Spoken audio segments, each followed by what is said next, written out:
Bueno, qué alegría encontrarnos hoy, Día del Señor, dispuestos a compartir la palabra de Dios.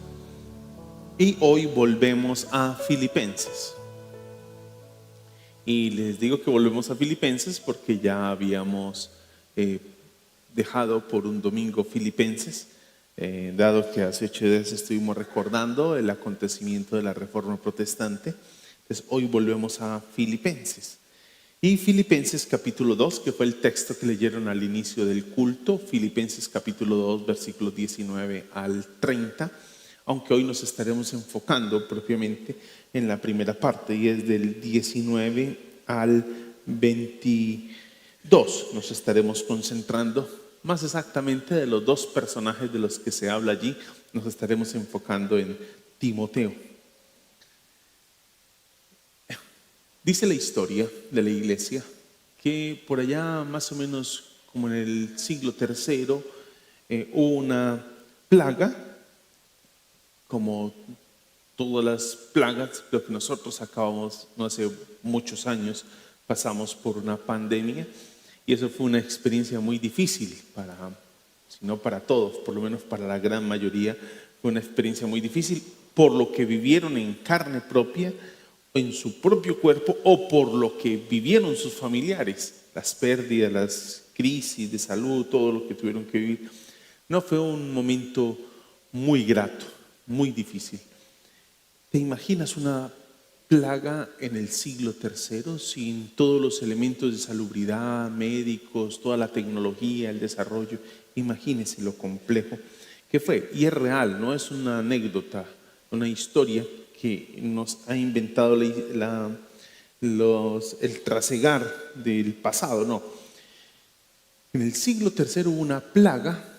¿Y qué fue lo que pasó allí exactamente en la ciudad de Cartago? No Cartago Valle, sino allá estamos hablando en el antiguo continente. ¿Qué fue lo que pasó en ese lugar? Pues en Cartago lo que sucedió es que los ciudadanos se abstenían de ayudarle a las personas. Imagínense si nosotros con todo el desarrollo, el cuidado, teníamos cierta atención para acercarnos al enfermo, el que estaba con COVID, y teníamos cierto rechazo, no, si alguien nos respiraba fuerte ahí cerca, ay, no, se tenía cara de coronavirus, ay, no, terrible, vivíamos en alerta constante. Traspasa eso, lleva esa dinámica al siglo III. Los moribundos quedaban solos, los enfermos quedaban abandonados y los muertos en sus casas o tirados en las calles sin nadie quien los recogiera para sepultarlos. En ese contexto hubo un obispo, el obispo Cipriano, llamó a los cristianos y les dijo: nosotros no podemos quedarnos sin hacer algo frente a esta realidad. Y lo que hicieron los cristianos es que a partir de ese llamado comenzaron a ayudar a los enfermos, a atender a los moribundos, y comenzaron a dar sepultura a miles de personas. A partir de esa experiencia, se dice que el testimonio de la iglesia tuvo un impacto sobre esa región.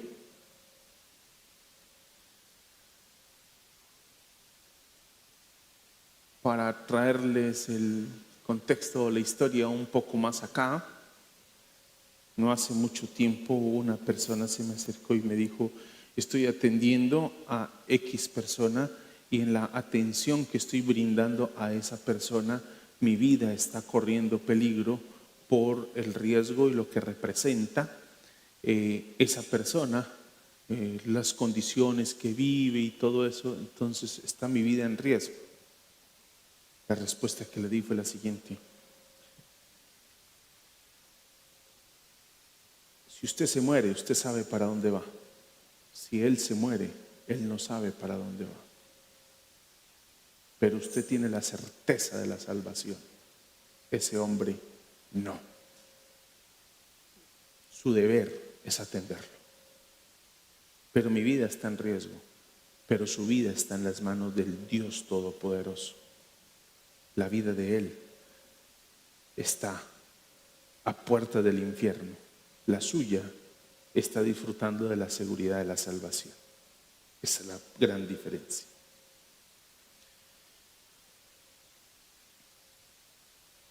¿Por qué les traigo esa historia? Por lo que vamos a hablar de Timoteo. Y usted dirá, ¿por qué vamos a hablar de Timoteo si estamos en Filipenses? Vamos a hablar de Timoteo porque Pablo nos habla de Timoteo, ¿sí? Y lo que nos va a decir Pablo de Timoteo es, nos va a hacer una breve descripción, y en esa breve descripción nos va a dar unas pautas. Casi que se convierte la vida de Timoteo en una encarnación de lo que él viene enseñando desde el capítulo 2. ¿Qué viene enseñando desde el capítulo 2? Allí cuando les exhorta, ¿sí?, en ese reconocimiento de la humillación y la exaltación de Cristo, el apóstol Pablo les habla a ellos y les dice: haya pues en ustedes esta actitud que hubo también en Cristo Jesús. Recuerda que les decía que nosotros conocíamos muy bien el sacrificio de Cristo, pero el sacrificio de Cristo no está solo para recordarlo y tener la certeza de que murió por nuestros pecados. Pablo lo lleva mucho más allá y lo hace el modelo de nuestra conducta. Lo hace el modelo de nuestras relaciones interpersonales. Lo hace el modelo para nuestro diario vivir. No solamente nos transmite la seguridad de la salvación, como bien lo explica, por ejemplo, la carta de Romanos, donde nos explica el impacto del sacrificio de Cristo sobre nosotros los pecadores. Efesios también lo va a narrar, lo va a describir muy bien. Gálatas lo va a describir muy bien. No solamente se queda con el hecho del sacrificio expiatorio de Cristo por nosotros, hace del sacrificio de Cristo el modelo de nuestra conducta. Ya pasamos por el texto de la humillación y la exaltación de Cristo, que es el capítulo 2, los primeros versículos, y lo que nos vamos a encontrar ahora es casi que Pablo está narrando algo de Timoteo, y lo que nos expresa es que Timoteo es casi la encarnación en términos de eso que él, de esa enseñanza que él les está dando. Primero la teoría, y ahora les muestra que es posible vivir el Evangelio. Es posible vivir el modelo de Cristo. Sí es posible vivir el modelo de Cristo. Pablo está allí en el capítulo 2, estamos capítulo 2, versículo 19, en esa expresión cuando dice: pero espero en el Señor Jesús enviarles pronto a Timoteo.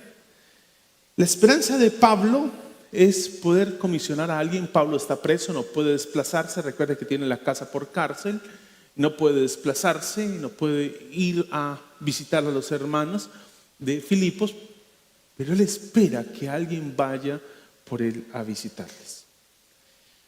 Lo primero que aprendemos de Pablo en este caso, ahorita vamos a hablar de Timoteo, pero este primer puntico lo vamos a tocar referente a Pablo, es que Pablo tiene una esperanza, tiene un buen deseo, pero ese buen deseo Pablo lo coloca en las manos del Señor. Pablo está esperando que si el Señor lo permite, él va a enviar a Timoteo. La esperanza de Pablo es muy noble. Poder enviar a Timoteo para que acompañe a los hermanos y enterarse acerca de ellos, cómo están y toda la cosa. Es muy noble. Sin embargo, aquí aprendemos que Pablo somete todos sus deseos y todos los anhelos de su corazón, los somete a la voluntad del Señor. Y es lo que él nos está describiendo. Espero en el Señor. Eso nos recuerda lo que hablábamos en Santiago. Recuerda que hace no muchos días pasamos por Santiago en algunas reflexiones que hacíamos, y dice: Santiago 4:15. Lo que deberían decir es: si el Señor quiere, viviremos y haremos esto o aquello. De otra manera, si no vivimos en esa tónica, nosotros nos volvemos soberbios y como si tuviéramos todo el control de la vida. Pablo lo que está reconociendo es que él no tiene el control de la vida, no es y depende de él el poder ir y venir. Su buen deseo no depende de su buen deseo, depende de la voluntad de Dios. El poder ir, venir, el hacer o no hacer depende siempre de la voluntad de Dios. Ahí iniciamos a tener una lección y es esa actitud humilde y completa sujeción a la voluntad de Dios. Nosotros pretendemos que nuestros buenos deseos, por ser buenos deseos, tienen que cumplirse. Y no, es que nuestros buenos deseos no tienen que cumplirse. Yo no tengo el control de la vida, yo no tengo la garantía de la vida. Es más, no podemos asegurar si vamos a poder disfrutar esta semana de manera completa. No sabemos si vamos a poder disfrutar y gozar de la salud con la que hoy vinimos a participar del culto durante esta semana. Y no es que esté deseándole el mal, es que no disponemos de la capacidad, ni de la potestad, ni de la autoridad para definir si esta semana vamos o no vamos, si vamos a poder lograr lo que pretendemos hacer o no lo vamos a lograr hacer. Por buenos que sean sus deseos, siempre debemos nosotros someternos de manera humilde a esa voluntad de Dios. Pablo espera enviar pronto a Timoteo a atender algunos asuntos propios del ministerio de la iglesia, Y en ese ejercicio de Pablo querer enviar a Timoteo, brilla y resalta el que eso aún, esa buena intención está sometida a la buena voluntad del Señor.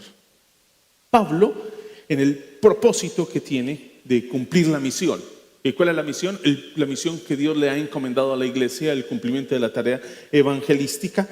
En ese propósito explícito, Pablo quiere algo, y es enviar a alguien que esté a tono con la misión de la iglesia. Aquí comenzamos a tocar a Timoteo. Alguien que esté a tono con la misión de la iglesia, con el propósito de la iglesia. Y cuando pensamos con el propósito de la iglesia y la misión de la iglesia, no estamos pensando en la institución Iglesia Presbiteriana Cumberland. Estamos pensando en la iglesia como cuerpo de Cristo. La iglesia como cuerpo de Cristo. Pablo está en la búsqueda de alguien que esté a tono, que esté en la misma línea, que esté alineado. Y por eso es que él comisiona a Timoteo. El versículo 19 lo va a expresar: a fin de que yo también sea alentado al saber de la condición de ustedes, pues a nadie más tengo del mismo sentir. Está alineado con el propósito de Dios. Iniciamos con Pablo y ahora vamos pasando a Timoteo. Pablo, en esa sujeción humilde a la voluntad de Dios, esos buenos deseos, insisto, buenos deseos, porque no solamente nuestras perversas intenciones lo que está sometido a la voluntad de Dios, aún nuestros buenos deseos están sometidos a la voluntad de Dios. Y ahora Pablo está hablando de Timoteo, de un personaje que comienza a describirnos, está alineado con la misión de la iglesia. Insisto, no con la misión institucional. ¿Cuál es la misión de la iglesia presbiteriana Cumberland? Por favor, saquémosla, publiquémosla. No es esa misión. Estamos hablando de la misión del cuerpo de Cristo. La misión del cuerpo de Cristo. Y en el versículo 20, Pablo está justificando la elección que hizo de Timoteo. Está explicando por qué Timoteo es el personaje. ¿Por qué no otro? ¿Por qué Timoteo es el personaje? ¿Por qué su elección? ¿Por qué encontró en él una persona idónea para el cumplimiento de la tarea? Y Pablo va a decir: ninguno tengo del mismo ánimo y que tan sinceramente se interese por vosotros. la Nueva Traducción Viviente, que en ocasiones se la cito por lo que es una traducción dinámica, nos trata como de poner en las palabras nuestras lo que expresa. No siempre es adecuada porque a veces se aparta mucho del texto, pero a veces nos trata de poner como en nuestras palabras lo que expresa. Dice: no cuento con nadie como Timoteo, que se preocupa genuinamente por el bienestar de ustedes. Sinceramente, genuinamente. Es decir, es algo muy original. No es algo que en lo que hayan intereses ocultos. Es algo muy natural lo que encontramos en Timoteo. Algo muy natural. Pablo está diciendo: he considerado a Timoteo porque es un hombre genuino en sus intereses. Es sincero. No tiene agendas escondidas. No tiene propósitos dobles. No está buscando otra cosa más que los intereses del reino. Por eso lo he conseguido y he pretendido que él sea la persona que se encargue, ¿sí? Es una persona del mismo ánimo, ¿sí? Estamos alineados, pues nadie tengo del mismo sentir. Está alineado con la misión y con Pablo en ese propósito. Y ya Pablo nos ha dicho acerca de su propósito. Ya Pablo en el capítulo 1 nos ha descrito muy bien su propósito, su anhelo, lo que lo llena de gozo, lo que lo satisface, lo que representa para él el evangelio y la misión de la iglesia. Y él dice: ninguno como ese hombre en ánimo para el cumplimiento de la tarea. Ninguno. Y él dice, él da a entender que Timoteo es una persona con son afines, están como conectados Pablo y Timoteo. Timoteo había llegado a pensar y orar y relacionarse con creyentes e incrédulos como Pablo lo hacía. Los intereses de Timoteo no eran diferentes. Era el cumplimiento final del anhelo de Pablo, que otros creyentes fueran imitadores de él, así como él imitaba a Cristo. Y aquí tienen ustedes un ejemplo. Básicamente es lo que Pablo le está diciendo a los filipenses.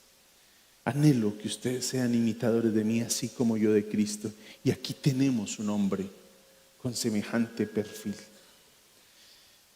Es un hombre del mismo sentir. Somos afines, estamos alineados en ese propósito de los intereses del reino.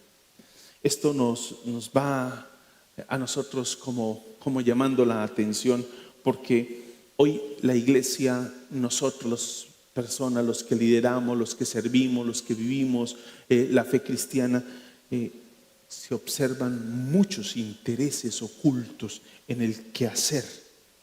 Pablo dice: el interés de Timoteo es un interés sincero, sincero. Es un interés que no tiene máscaras, es real. Es lo que Pablo dice y está expresando acerca de Timoteo. Es una constante preocupación por la iglesia, lo que encuentra Pablo en Timoteo. Y él tiene por la iglesia, Pablo mismo la tiene, y por eso hablamos de un espíritu afín. Esto comienza a desafiarnos a nosotros por lo que acabo de decirles. Nosotros vivimos en una sociedad muy egoísta, muy centrada, muy ególatra, donde el yo es lo más importante, donde el concepto como la autoestima me ha llevado a mí a sobredimensionarme sobre los demás. Me ha llevado a un desplazamiento del otro por una sobrevaloración de quién soy. Mis intereses por encima de los intereses del otro. ¿Recuerdan la ilustración de Cartago, no? Del obispo Cipriano. Mis intereses por encima de los intereses del otro. El otro es mi instrumento para obtener mis logros. Por eso las parejas hoy se divorcian. Se divorcian porque el otro dejó de ser un instrumento para obtener lo que yo quiero. Me divorcio porque dejó de ser aquel que me aporta al enriquecimiento de mis pretensiones. Me separo porque no es la persona que ahora me aporta. No es la persona que ahora me aporta. Parece ser que solo nos está como como sacando a nosotros, pero no nos está aportando.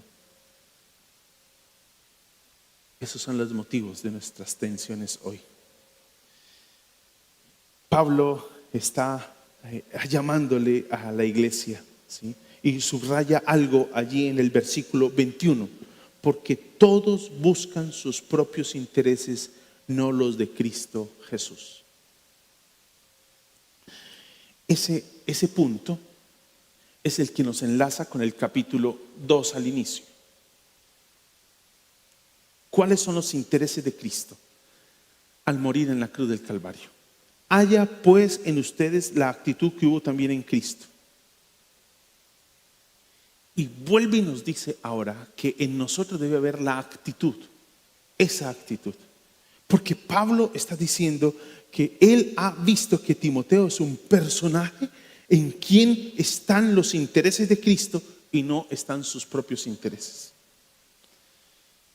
Eso es algo que Pablo subraya y lo coloca, creo que con una nota de dolor. ¿Por qué lo subraya con una nota de dolor? Porque hay una generalización y algo que pretende salvarse de en medio de esa generalización. Porque todos buscan lo suyo propio, no lo que es de Cristo Jesús. Esa generalización posiblemente dentro del discurso y la oratoria sea una forma de llamar la atención, y es posible que no todos en la iglesia sean de esa manera. De hecho, Timoteo sería una excepción, pero lo que Pablo sí pretende llamar la atención acá es que parece ser los intereses míos priman por encima de los intereses del otro, y nos cita a Cristo. Cuando Cristo murió en la cruz del Calvario, Cristo lo hizo ¿por qué? Porque Él necesitaba obtener algo de nosotros. Porque Él necesitaba que nosotros viniéramos hoy al culto a cantarle, a aplaudirle, a entonarle himnos, cantos, coros, oraciones, venir a sostenernos acá en un espacio de tiempo para hacerlo a Él más Dios. No, Él no hizo eso en la pretensión de obtener algo de nosotros, pero sí en la intención de que usted obtuviera algo que Él tiene y que solo Él podía darle.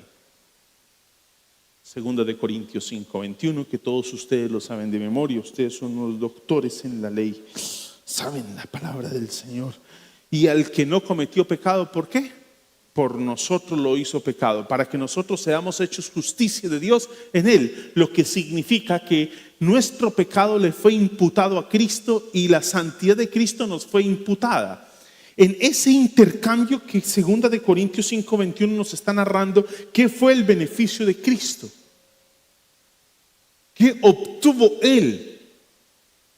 Que se hizo más Dios, se hizo más grande, se hizo más soberano, obtuvo mayor eternidad, ahora sí se hizo infinito, ahora sí logró todas sus pretensiones. No se hizo más infinito, no se hizo más grande, no se hizo más poderoso, no se hizo más eterno, no se hizo más sabio, no se hizo nada más de eso, porque Él es todo eso. Pero sí que fue lo que logramos nosotros en ese intercambio. Ahora entendemos lo que Pablo está diciéndonos, el desafío de Pablo para nosotros.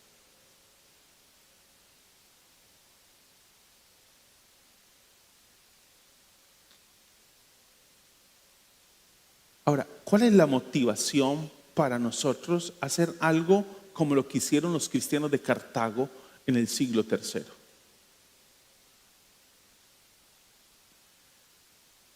La motivación puede ser pues un espíritu altruista, fomentar una actitud acorde a una sociedad carente, muy necesitada. No, el propósito no es solamente formar un espíritu o fomentar un espíritu altruista por fomentarlo. Es una acción que está motivada por el modelo de vida que tenemos. Y el modelo de vida que tenemos es Cristo Jesús. Es Cristo Jesús, que lo hizo todo para que usted y yo obtuviéramos el beneficio de la salvación. Lo hizo todo. El que dice el texto en segunda de Corintios, en el segundo capítulo allí de Filipenses, cuando dice: el cual, aunque existía en forma de Dios, no consideró el ser igual a Dios como cosa, como algo a que aferrarse. Él suelta. Dentro de su libre voluntad, Él decide soltar, en el único propósito de que nosotros lográramos ser bendecidos, salvos, disfrutar de ese cuidado. ¿Qué es lo que nos debe mover a nosotros? Lo que nos debe mover es la gratitud por lo que nosotros hemos recibido, por el modelo de vida que tenemos. Lo que nos mueve es eso. No nos mueve solamente el aplauso de que podemos obtener de los demás cuando hacemos cosas como esas, como las de los cristianos del siglo III en Cartago. No es solamente las felicitaciones y quedar en los anales de la historia como un ejemplo a seguir por toda la humanidad. No, ese no es el propósito. El propósito es glorificar a aquel y agradecer a aquel que lo dio todo por nosotros. Pablo está lamentando que muchos líderes en la iglesia y muchos creyentes en la iglesia han caído en el egoísmo. Timoteo, al igual que Cristo, subordina sus propios intereses a los intereses del evangelio. Subordina todos sus intereses a los intereses del evangelio. Y eso es todo un desafío, porque como ese interés por el evangelio, insisto, no estoy hablando acá de una institución, estoy hablando acá del cuerpo de Cristo. Estamos hablando de la iglesia del Señor. Cómo los intereses del cuerpo de Cristo nos deben llevar a nosotros a replantear muchas de las decisiones que estamos tomando, porque muchas de las decisiones que tomamos en nuestro trabajo, muchas de las decisiones que tomamos en nuestras relaciones interpersonales, muchas de las decisiones que tomamos en nuestras relaciones familiares tienen un impacto sobre la sociedad. ¿Acaso la disolución de su matrimonio no tendrá un impacto sobre la sociedad? Sobre todos aquellos que están a su alrededor. La manera liviana en como hoy abordamos el tema del matrimonio no es una forma de nosotros hoy estar dando un muy mal ejemplo del evangelio. Y el criterio es que es que el asunto no es usted, el asunto es Cristo.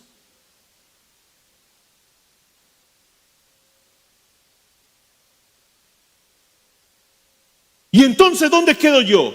Donde Cristo quedó cuando murió por ti. Punto. ¿Dónde quedó? En un estado de negación. Decidió no aferrarse para someterse a la voluntad de Dios. Pero eso es muy radical. ¿Y qué esperabas? ¿Que Cristo fuera el único que se negara? ¿Acaso se te olvidó las palabras de Pablo, de Jesús a Pedro, cuando Pedro, en un acto de soberbia, porque fue un acto de soberbia lo de Pedro, cuando reprendió al Señor Jesús, cuando el Señor Jesús hace el anuncio por primera vez de su sacrificio, luego del reconocimiento que Pedro ha hecho de que Él es el Cristo, Pedro, de una manera soberbia, se detiene a reprender al Señor y le dice: ¿cómo se te ocurre a vos decir semejantes barbaridades? ¿Cómo que vas a morir? Lo reprendió. El texto es reprender. Las traducciones lo suavizan un poco. Qué lamentable que lo suavicen un poco. Pero la palabra reprender es más. Es la misma expresión que se usa en otro pasaje de la Escritura cuando habla de que Jesús se levantó a reprender las olas y los vientos que azotaban la barca donde ellos estaban, donde Él estaba con los discípulos. Es la misma expresión. Reprender es tomar control sobre. ¿Qué era lo que pretendía Pedro? Tomar control sobre lo que Jesús le estaba planteando. Y no solo sobre lo que Jesús estaba planteando, sobre la voluntad del Padre para con él.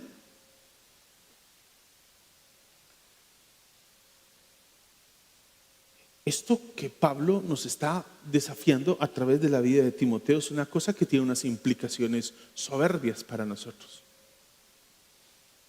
¿Cuántas de sus acciones hoy deberían ser replanteadas?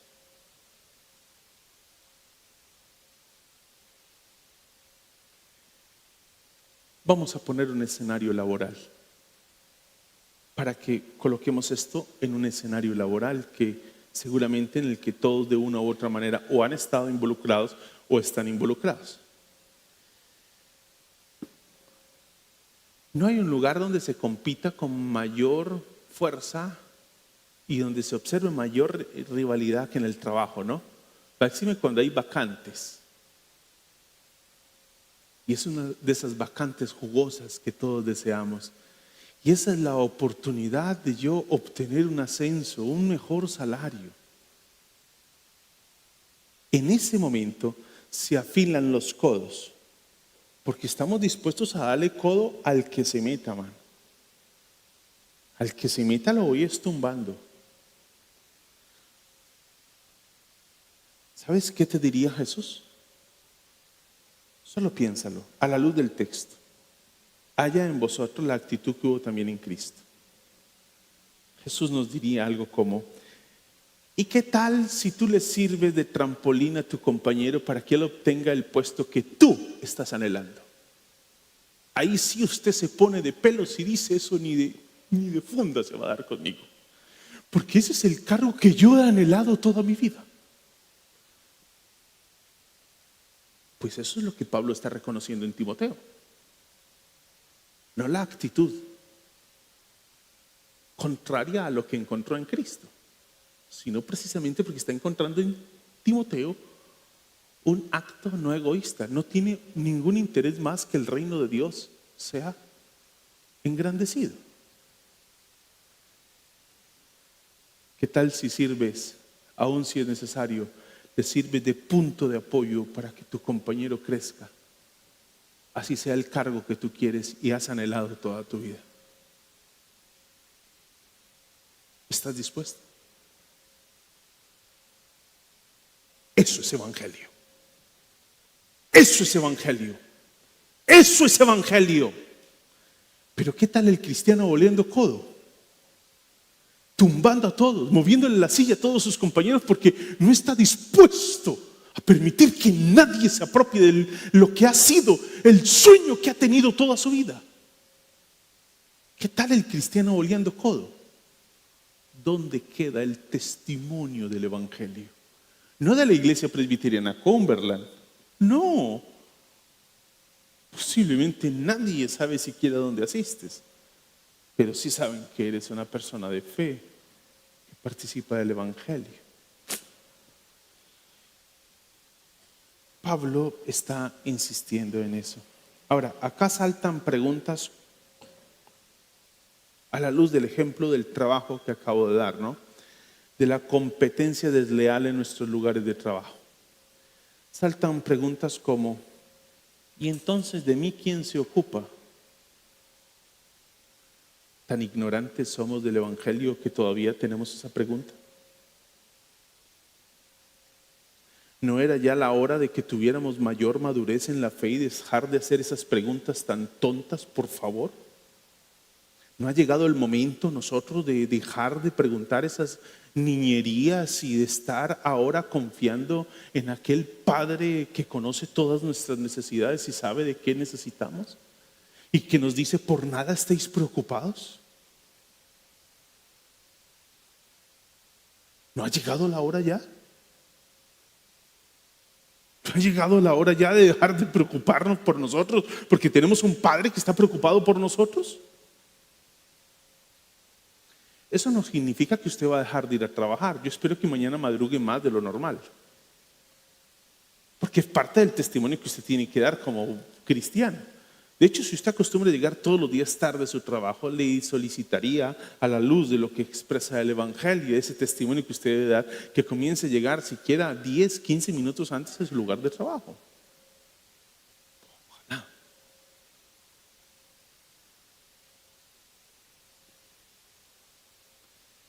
Todavía seguimos con las preguntas de nuestra infancia cristiana. ¿Y de mí quién se encarga?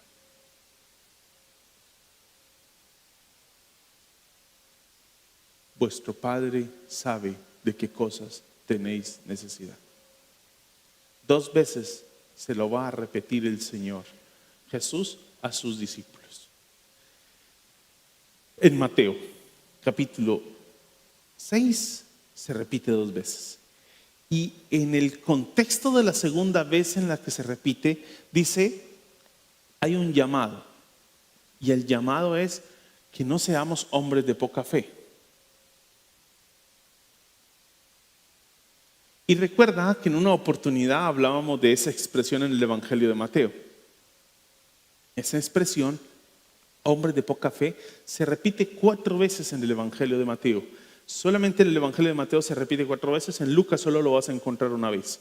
4 veces, y hay una alusión, una quinta vez en el Evangelio de Mateo, no así directo, hombres de poca fe, pero sí va a ser una alusión a esa expresión. 4 veces se repite. La primera está en Mateo capítulo 6 como la enseñanza, a partir de una seguridad que Jesús le está transmitiendo al pueblo. Vuestro Padre Celestial sabe de qué cosas tenéis necesidad. Por eso no seamos hombres de poca fe, confiemos. No muy adelante, usted recordará el texto que acabo de citar hace un momento de la ola, los vientos azotando la barca. Y Jesús les llama hombres de poca fe.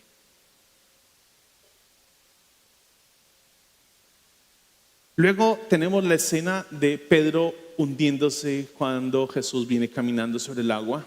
Y Pedro le dice, si eres tú, manda que yo camine. Y Jesús le dice, pues ven. Da 2 o 3 pasos y comienza a hundirse. Y Jesús extiende su mano y le dice, hombre de poca fe, ¿por qué dudaste? Es lo mismo que Jesús nos dice a través del testimonio de Timoteo. Y en el ejemplo que acabo de citar de su situación laboral, desarrollo profesional, su propósito y su deseo de crecer y de ser el mejor en la empresa, de obtener ese jugoso salario que usted ha anhelado toda su vida, ese jugoso puesto que usted ha anhelado toda su vida y para el que ha trabajado toda su vida y para el que está dispuesto a dar codo a todo el que se enfrente a usted. La expresión del Señor Jesús sería similar a la que Pablo está diciéndole a Timoteo. Qué lamentable que muchos buscan lo suyo propio y no lo que es de Cristo Jesús, porque aquí estamos hablando de unos intereses del reino y no de unos intereses personales. Eso es evangelio. La fe trasciende hasta allá. La fe no es de estas solas 4 paredes. La fe no es para vivirla en este recinto. La fe, esto que estamos considerando hoy, no es para vivirlo en este recinto. Hay que vivirlo allá en la academia, hay que vivirlo en la plaza de mercado, hay que vivirlo en el lugar de trabajo, con sus empleados, con su jefe, con sus compañeros, con su familia, con su esposa, con su esposo, con sus hijos, con sus padres, con sus hermanos, con todos los que están a su alrededor, con su vecino. Hay que vivirlo con todos ellos.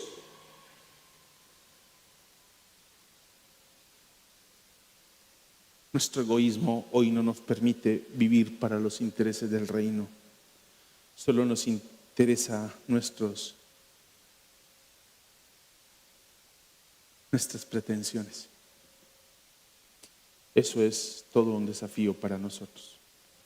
El pasaje que Pablo está citando sobre Timoteo es más que un simple plan de viaje el que Pablo está describiendo de Timoteo. De hecho, el plan de viaje no era lo relevante en el pasaje. Es la conducta piadosa lo que sí es muy relevante. La conducta piadosa. Timoteo sirve como un paradigma de lo que él acaba de enseñar, donde nos dice, la teoría sí puede vivirse, sí se puede encarnar. Sí se puede encarnar. Los intereses de Cristo, de su evangelio, sí se pueden encarnar. Sí se pueden encarnar. Y tienen que ver con la experiencia de nuestra vida y demostrar el amor a nuestro prójimo.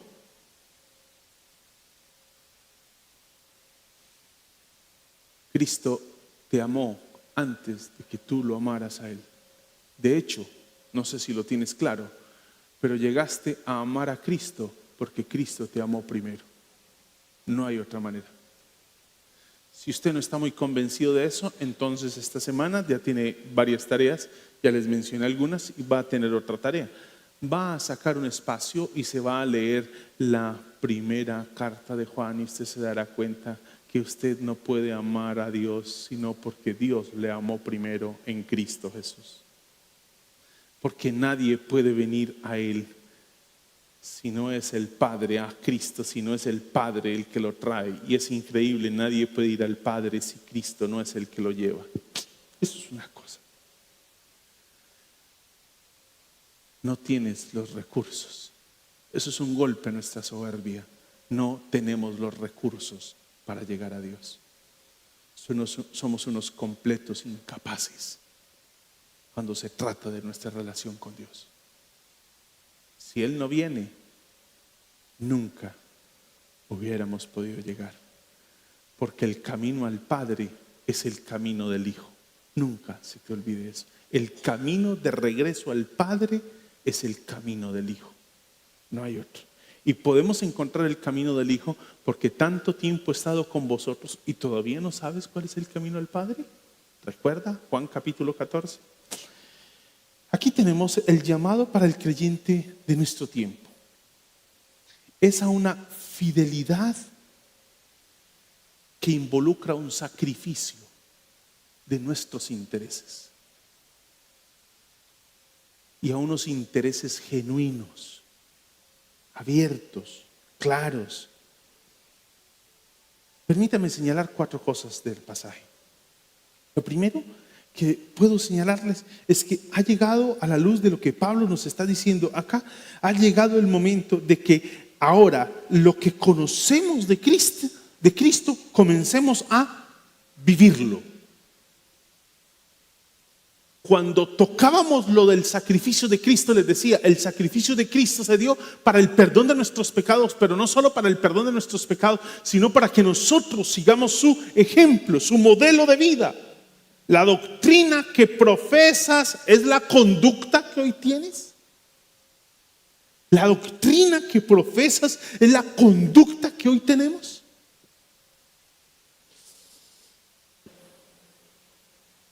Ese es el llamado.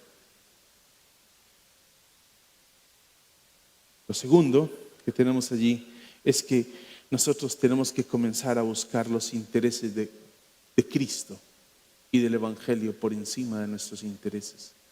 ¿Ya le preguntaste a Dios qué es lo que quieres que hagas con ese proyecto de vida por el que dices, es que yo he dado toda mi vida por esto? ¿Ya le preguntaste?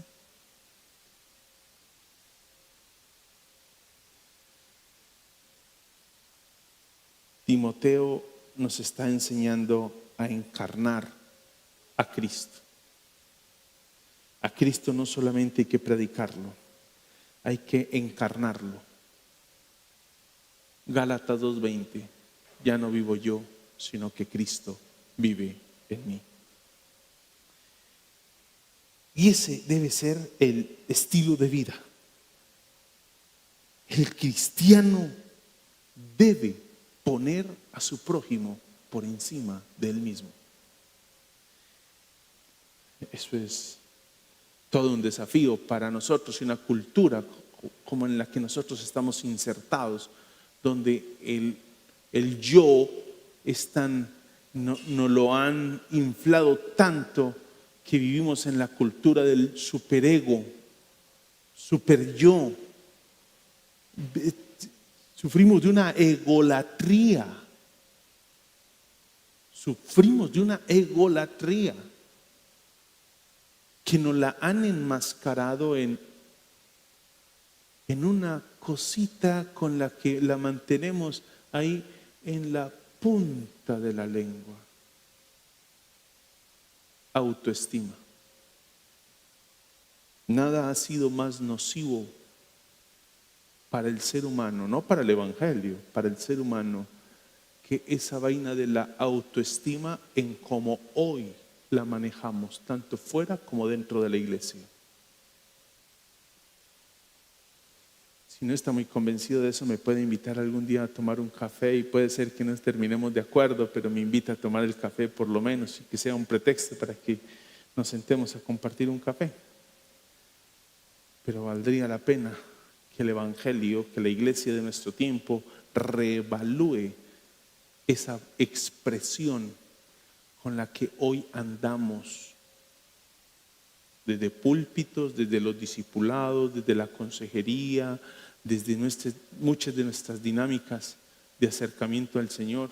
El concepto de autoestima debe ser reevaluado a la luz del Evangelio. Lo tercero que encontramos es que aquí tenemos un carácter probado en Timoteo. ¿Sí? Timoteo ha sido probado muchas veces en su servicio al Señor. Y el creyente debe procurar esa cualidad de ser un hombre probado en su carácter y que se mantiene firme y fiel a pesar de la adversidad.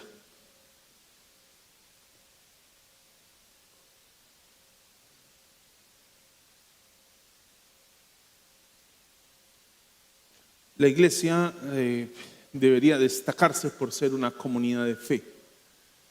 Y cuando pensamos en la fe, entonces si yo les pidiera que definiéramos fe, ustedes ahí mismo me sacarían el texto, es casi inmediato, me sacarían el texto de Hebreos que dice: ahora bien, la fe es la certeza de lo que se espera y la convicción de lo que no se ve. Ese sería el texto que afloraría inmediatamente. Ok. ¿Por qué no lo aplicamos al caso de la tensión laboral por el puesto de trabajo que estamos soñando?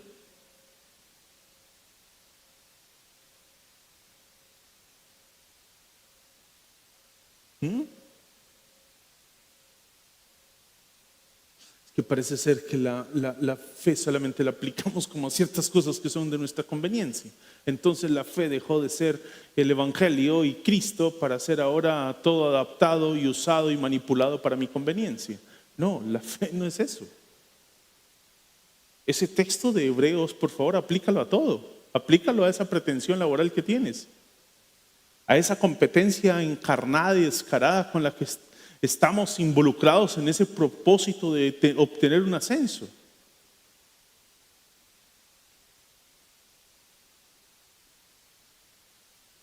¿Por qué no?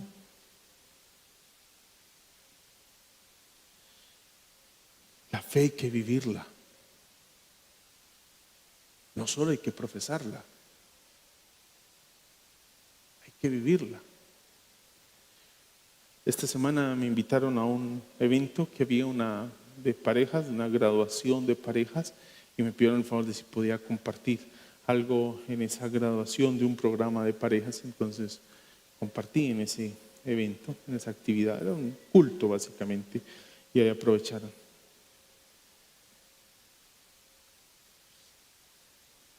El texto del que prediqué fue del texto donde el Señor Jesús responde acerca de la respuesta que da el Señor Jesús cuando dice: y amarás al Señor tu Dios con todo tu corazón, con toda tu mente, con todas tus fuerzas. Dentro de lo que dije, usted tiene que amar a Dios. Si usted quiere ser un buen cónyuge, tiene que amar a Dios por encima del amor que usted le tiene a su cónyuge. Si no, usted será un mal cónyuge.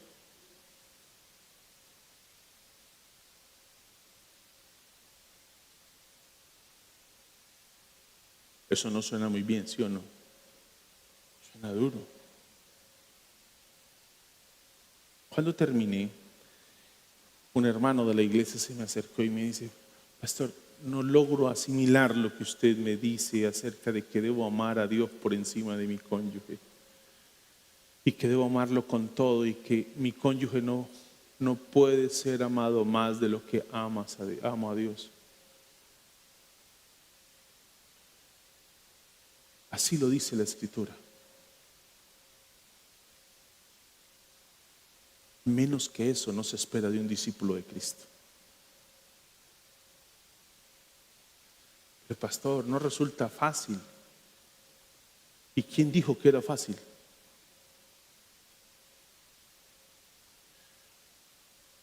Pero aquí viene algo sorprendente, y es Agustín de Hipona. Ustedes saben quién es Agustín de Hipona, un padre de la iglesia.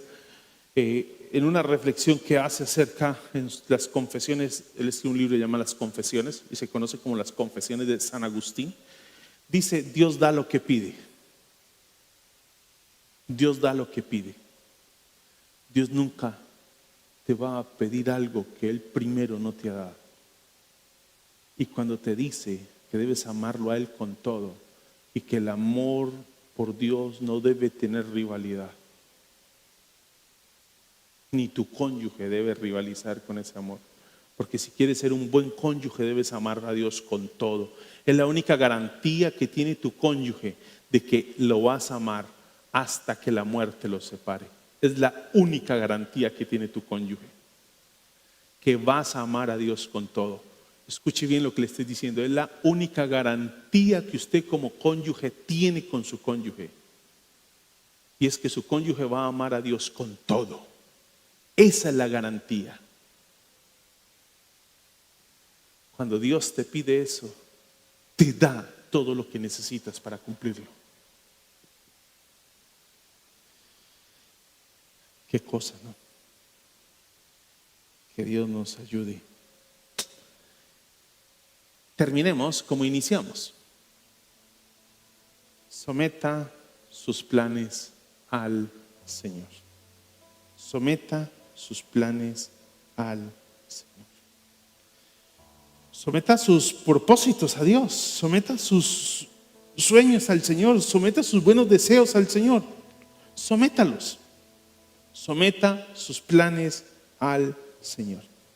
El versículo 19 dice así, en la Nueva Traducción Viviente: si el Señor Jesús quiere, espero enviarles pronto a Timoteo. Es un noble propósito, pero no por ser noble significa que puedo pretender y darme el derecho de asumir que será así. Someta sus planes al Señor. ¿Ya sometió esta semana a la voluntad de Dios? Cuando sometemos nuestros planes al Señor, va a pasar lo siguiente. ¿Qué esperas que ocurra esta semana laboralmente? Piénsalo por un momento. No lo vamos a socializar ahora, pero piénsalo. ¿Qué esperas que ocurra económicamente? ¿Qué estás esperando en tu vida? ¿Qué esperas que ocurra laboralmente? ¿Qué esperas que ocurra en tu familia? ¿Qué esperas que ocurra en la academia? ¿Qué esperas que ocurra en tu barrio? ¿Qué esperas que ocurra en las relaciones que sostiene? ¿Qué estás esperando? ¿Qué son tus proyectos? Ok, vamos a dejarlo ahí. ¿Qué esperas? Toma lo más importante de alguna de esas áreas. Yo espero que esta semana ocurra esto.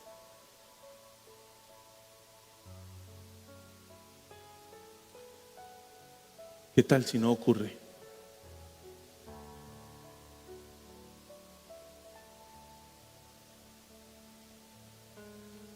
¿Vas a venir dentro de 8 días a hacerle un reclamo a Dios?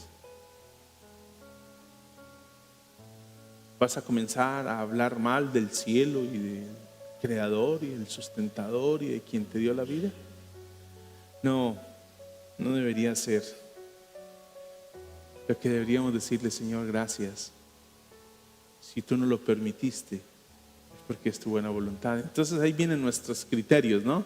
Señor, pero era bueno. Es que no se trata de si es bueno. No se trata de nuestra calificación moral de los hechos.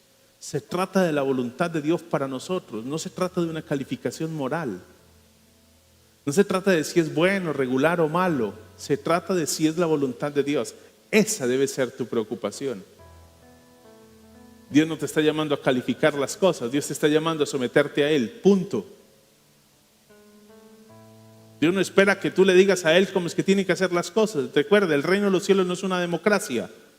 Nosotros los presbiterianos todo lo solucionamos con voto. Todo lo solucionamos con voto. Le tengo una muy mala noticia. En el reino de los cielos nada se soluciona con votos.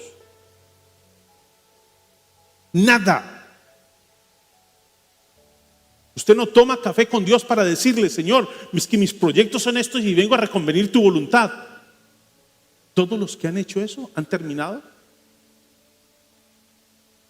Unos terminaron 40 años en el desierto, otros terminaron viajando 20 leguas de viaje submarino en pescado por allá para ser vomitados en Nínive y así similares.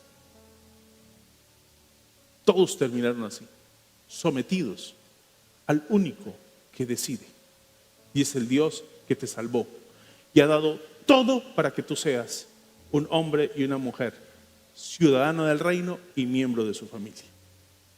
Que Dios nos ayude y que sea su gracia la que nos permita disfrutar de esa bondad. Le invito para que incline su rostro al Señor. Ore a Dios en qué es el llamado del Señor para su vida hoy.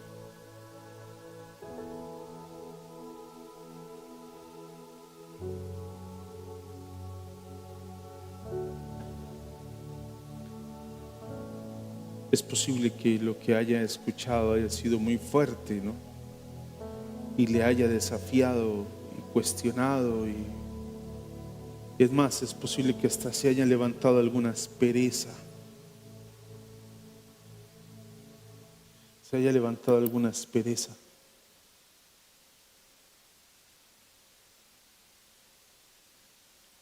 algún grado de inconformidad, de dolor, de molestia.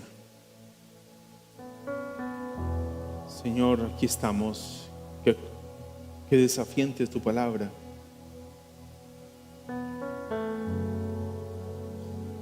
Desde la expresión con la que introduces el itinerario de Timoteo, si el Señor Jesús quiere, desde esa introducción a ese itinerario, Señor, ya nos estás definiendo el cómo debemos hacer las cosas.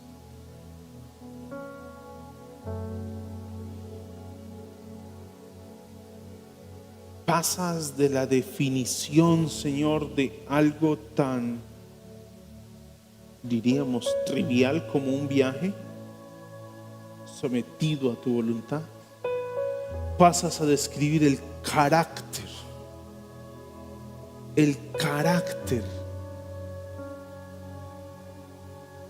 de ese personaje, Señor,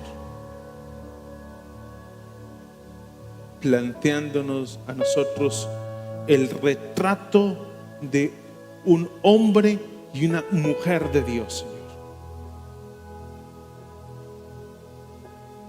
Esos son los trazos de un hombre y una mujer de Dios. Menos que eso no es posible. Nos llamaste para ser tus hijos, nos llamaste a ser tu familia, para que esos trazos que hoy observamos en Timoteo sean una realidad en nosotros. Por favor, Señor, estamos en tus preciosas manos, Señor, y que seas tú con nosotros ayudándonos. Bendito y alabado sea tu nombre, Señor.